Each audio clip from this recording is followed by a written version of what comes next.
Assalamualaikum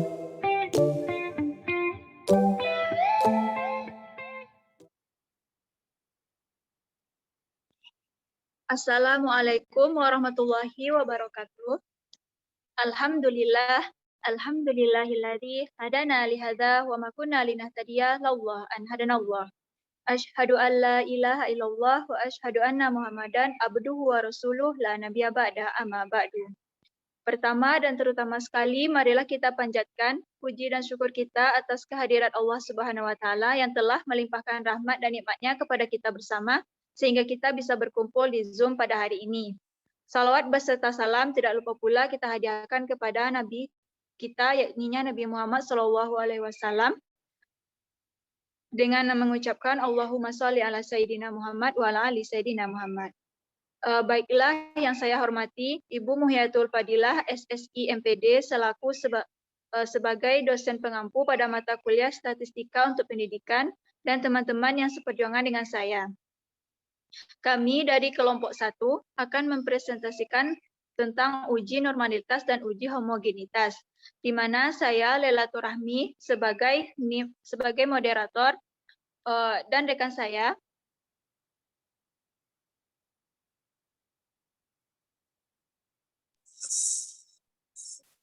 Sofia dengan NIM 20031042 sebagai penyaji. Saya Fiona Fatira dengan NIM 200311119 sebagai penyaji. Saya Maisy Teres Ibunda dengan NIM 200311152 sebagai tim penyaji. Saya Sela Jannatul Kirana dengan NIM 200311101 sebagai penyaji. Saya Rahmawati dengan NIM 20031097 sebagai penyaji.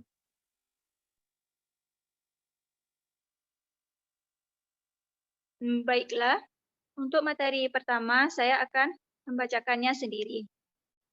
Adapun judul penelitian yang kami ambil dalam pembahasan kali ini adalah pengaruh penggunaan media pembelajaran interaktif atau bambu media terhadap hasil biologi siswa pada konsep sistem reproduksi manusia. Jenis penelitian di sini adalah penelitian eksperimen. Metode penelitian yang digunakan adalah kuasi eksperimen dengan desain non-randomized control group pretest post-test design, di mana kuasi eksperimen adalah penelitian yang memiliki kelas kontrol sehingga tidak dapat berfungsi sepenuhnya untuk mengontrol variabel-variabel luar yang mempengaruhi pelaksanaan eksperimen. Pembelajaran pada kelompok eksperimen menggunakan media video, kelompok kontrol menggunakan media PowerPoint, dan hasil pembelajaran dari kedua kelas dibandingkan. Kemudian populasi penelitian ini adalah seluruh siswa kelas 11 sekolah menengah atas negeri 3 Serang tahun ajaran 2014-2015. Dan sampel yang diambil pada penelitian ini adalah dari populasi terjangkau sebanyak 2 kelas dengan cara purposive sampling. Kemudian materi selanjutnya tentang apa itu uji normalitas dan apa itu uji Lilliefors akan dipresentasikan oleh Fiona. Kepada Fiona dipersilakan. Baiklah, terima kasih sebelumnya moderator. Selanjutnya yaitu uji normalitas dan uji Lilliefors. Uji normalitas bertujuan untuk mengetahui apakah sebuah data penelitian berdistribusi normal atau tidak. Dalam analisis statistik parametrik, data berdistribusi normal adalah suatu keharusan sekaligus merupakan syarat mutlak yang harus terpenuhi. Adapun jika didapati data tidak berdistribusi normal, maka pengujian hipotesis penelitian dilakukan dengan menggunakan pendekatan analisis statistik non-parametrik. Uji yang digunakan yaitu uji Lilliefors. Uji normalitas data dengan Lilliefors hampir sama dengan menggunakan uji Kolmogorov-Smirnov. Hanya saja pada uji Lilliefors digunakan tabel Lilliefors. Uji Lilliefors digunakan untuk memeriksa kenormalan suatu perubahan acak sama seperti uji Kolmogorov-Smirnov. Ketika rata-rata dan varians populasi diketahui, kita menggunakan uji Kolmogorov-Smirnov. Akan tetapi, jika rata-rata dan varians populasi tidak diketahui, kita menggunakan uji Lilliefors. Sekian dari saya kembalikan kepada moderator.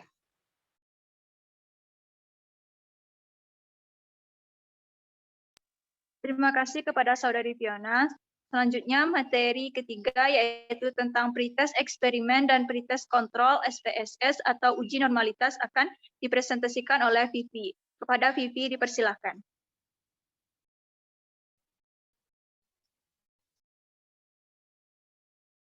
Baiklah, terima kasih kepada moderator. Saya akan menjelaskan tentang langkah-langkah pengaplikasian uji normalitas pada SPSS, yaitu uji Liliform. Pertama tuh buka lembar kerja baru program SPSS.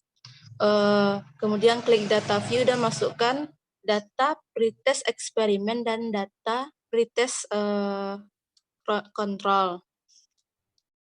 Selanjutnya klik variable view. Selanjutnya klik nama dan ubah nama menjadi hasil pretest eksperimen.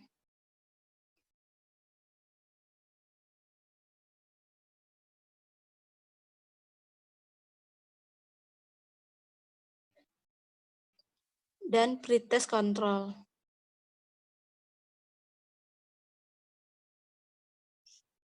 Pretest eksperimen.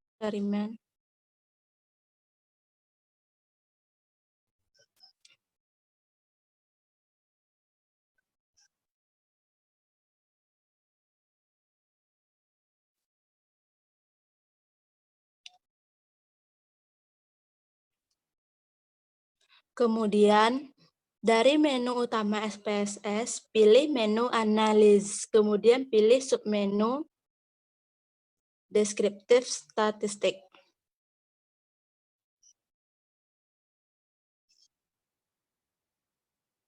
Pilih Explore,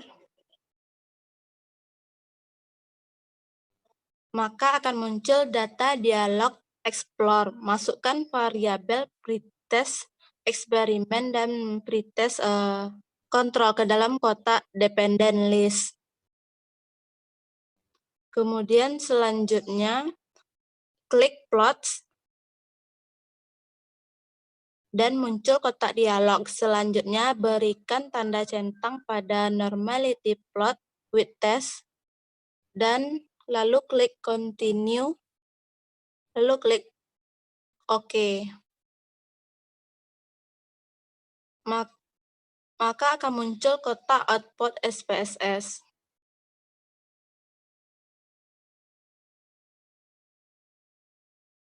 Setelah munculnya data hasil uji normalitas, maka kita mengambil dasar keputusan.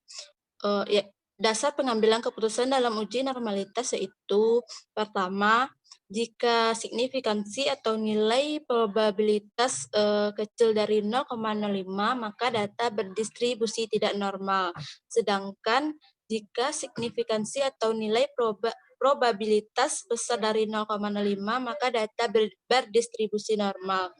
Pada data hasil uji kami dapatkan pretest eksperimen signifikansinya 0,041, maka dapat disimpulkan bahwa pada pretest eksperimen data tidak berdistribusi normal.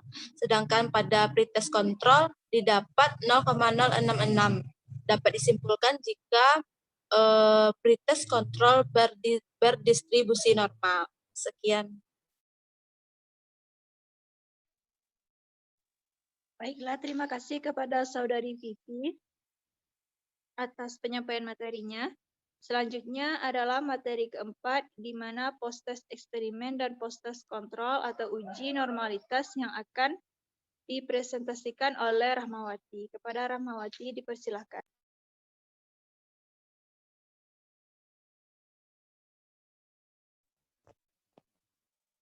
Baiklah, sebelumnya terima kasih kepada moderator.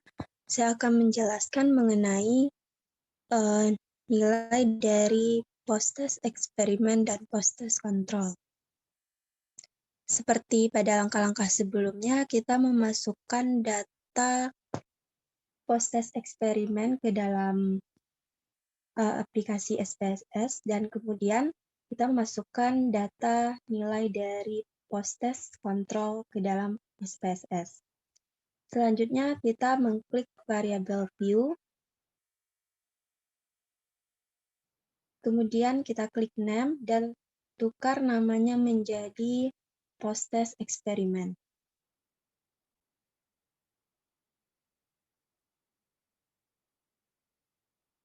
Pada tabel kedua, kita tukar menjadi post-test control.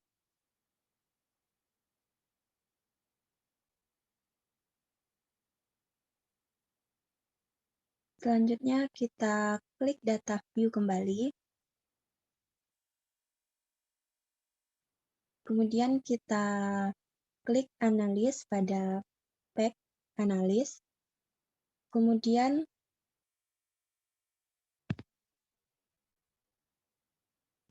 klik explore.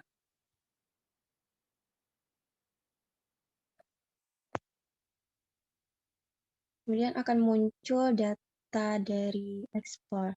Kemudian kita masukkan nilai post-test eksperimen ke dalam dependent list. Begitu juga post-test control ke dalam dependent list. Kemudian kita klik plots.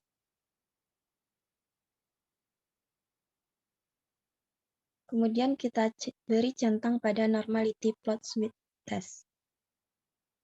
Selanjutnya kita klik continue.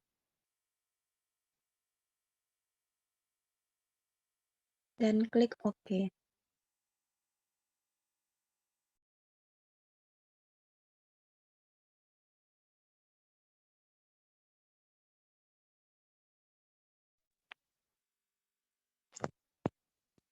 Setelah kita mengklik OK tadi, kita akan muncul data dari tabel-tabel nilai post-test eksperimen dan post-test kontrol.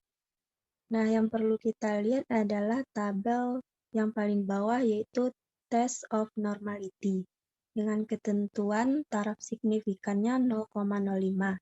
Jika kecil dari 0,05, maka nilai normalitasnya tidak berdistribusi normal. Sedangkan jika lebih dari 0,05, maka akan berdistribusi normal. Pada post-test eksperimen didapatkan nilai signifikannya 0,04, maka itu kecil dari 0,05. Maka pada post-test eksperimen dikatakan bahwa tidak berdistribusi normal. Sedangkan pada post-test kontrol didapatkan nilai 0,061, di mana 0,061 ini lebih besar dari 0,05. Maka dapat dikatakan post-test kontrol berdistribusi normal. Selanjutnya saya kembalikan kepada Terima kasih kepada Saudari Iwat atas presentasinya. Selanjutnya adalah penjelasan tentang uji homogenitas yang akan saya presentasikan sendiri.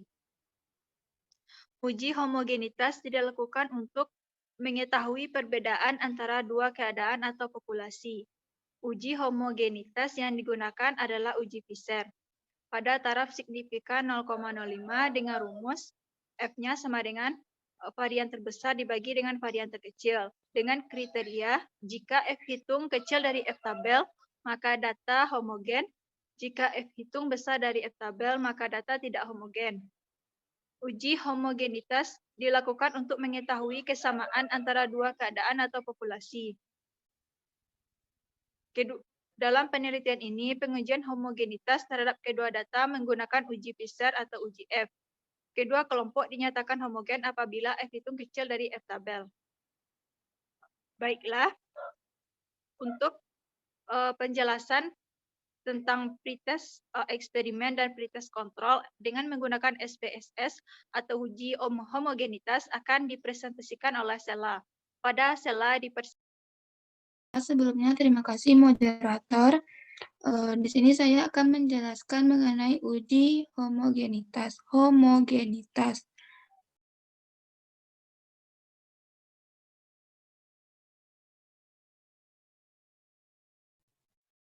Baiklah, langkah-langkah dalam mengenai uji homogenitas ini, yaitu langkah pertamanya, kita mengkopikan terlebih dahulu nilai pretest dari eksperimen ke dalam aplikasi SPSS-nya.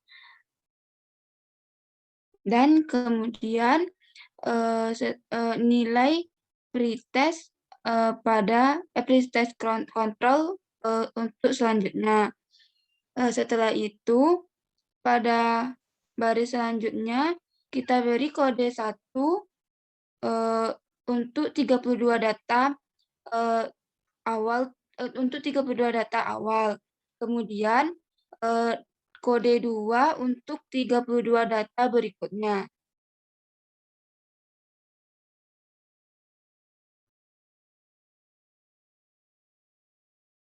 Nah, selanjutnya pada variabel view, pada bagian name tersebut kita ganti dengan memberi nama hasil pretest.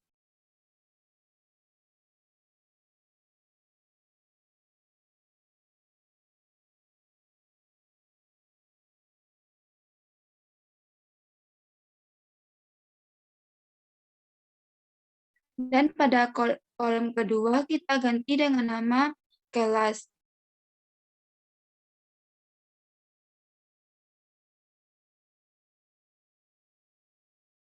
Selanjutnya, untuk desimalnya tetap 2, dan untuk tabel label kita berikan nama seperti pada yang nama awal.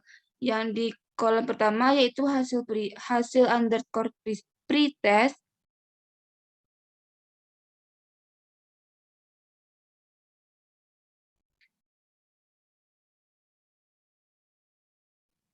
Dan pada kolom kedua yaitu dengan nama kelas. Setelah itu pada value-nya pada value awal yaitu kita beri dengan kode 1. Setelah itu memberi pada labelnya kita beri dengan nama nilai pretest eksperimen.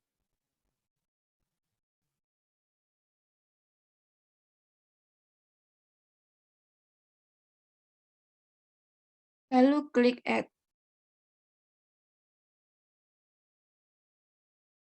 Lalu klik OK. Dan pada tabel selanjutnya yaitu dengan kode 2, kemudian dengan label yaitu nilai pretest control.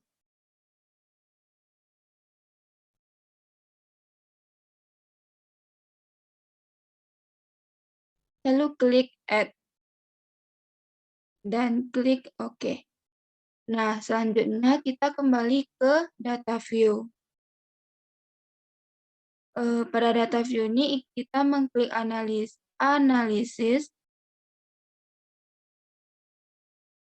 kemudian deskriptif statistik, dan kita klik explore.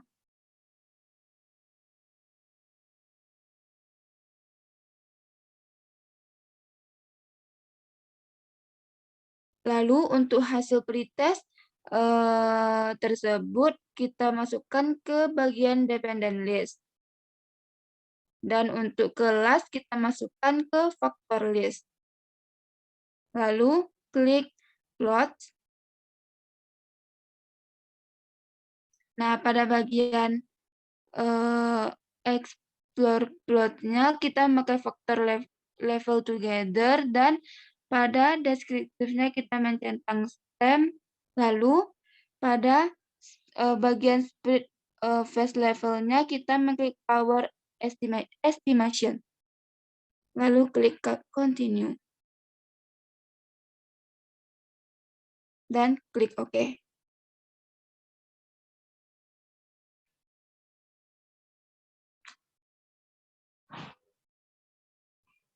Nah, didapatkanlah hasil sebagai berikut. Dan pada bagian test of homogeneity-nya, yaitu jika dia kecil dari 0,05 berarti dia termasuk kategori tidak homogen, dan jika dia besar dari 0,05 maka dia homogen. Nah, dari hasil didapatkan yaitu pada based on mean-nya didapatkan hasil 0,387 dan dapat disimpulkan bahwa data tersebut homogen. Sekian, terima kasih. Baik, terima kasih kepada Sela atas presentasinya. Kemudian tentang post-test eksperimen dan post-test kontrol SPSS atau uji homogenitas yang akan dipresentasikan oleh Messi. Kepada Saudari Messi dipersilakan.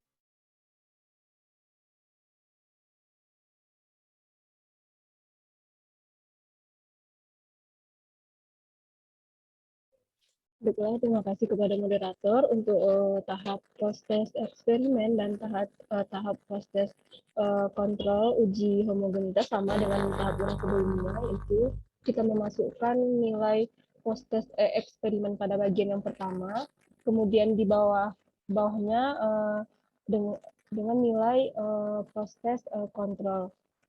Selanjutnya pada kolom yang keduanya kita juga memasukkan pada 32 data pertama yaitu kode yang pertama atau kode 1, kemudian 32 data yang kedua yaitu kode 2. Setelah itu kita pindah ke variable view. Untuk bagian namanya kita ubah menjadi hasil underscore post-test.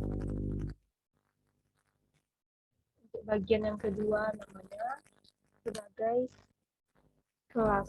Kemudian untuk labelnya kita samakan dengan nama tadi. Untuk yang bagian pertama yaitu hasil test. Kemudian untuk yang bagian keduanya kelas. Selanjutnya untuk value-nya pada kolom yang pertama kita masukkan value 1 dengan label hasil post-test eksperimen. Kemudian kita add. Setelah itu kita klik OK. Untuk yang kedua kita lakukan langkah yang sama dengan value-nya 2 dengan labelnya hasil post-test control, lalu di add dan klik OK. Setelah itu kita pindah ke bagian data view kembali dan mengklik menu analyze, memilih descriptive, statistik dan menu explore. Selanjutnya memasukkan hasil proses ini ke bagian dependent list dan kelas ke bagian factor list. Setelah itu kita memilih menu plot. Di sini untuk bagian strict atau level width levelitize-nya kita pilih power estimation dan klik continue. Setelah itu klik OK.